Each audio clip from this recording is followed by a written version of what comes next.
ضلع سدی پیٹ کے مدور منڈل مستقل پر واقع آستانہ حضرت سید شاہ محمد داؤد شاہ خالدی نقشبندی سنجری رحمۃ اللہ علیہ کے 139ویں 2 روزہ سالانہ عرس تقاریب کے ضمن میں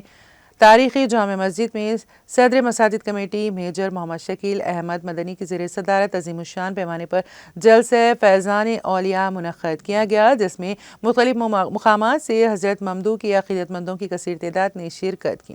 سابق صدور مساجد کمیٹی الحاج انجینئر محمد شریف الحسن، تاج محمد سابق رکن مارکیٹ کمیٹی ایف ایم شوکت محمد ممتاز حسین، خواجہ فصیح احمد صدر عرس تقاریب کمیٹی محمد امتیاز الدین، صدر ابتدائی کل ہند مجلس اتحاد المسلمین یاقوت پورہ محمد ریاض الدین، انجینئر محمد کریم اللہ فراز، محمد اعجاز الدین اور دوسرے بھی جلسے میں موجود تھے۔ جلسے کو مخاطب کرتے ہوئے نبیرہ حضرت ممدوح مولوی محمد داؤد شاہ خالدی ثانی نے کہا کہ مذہب اسلام کی تبلیغ اور ترویج میں اولیاء اللہ کا کردار نمایاں اور ناقابل فراموش ہے۔ صدر جلسہ میجر محمد شکیل احمد مدنی کے اظہار تشکر اور مولوی داؤد شاہ خالدی ثانی کی رغبت انگیز دعا پر جلسے کا اختتام عمل میں آیا۔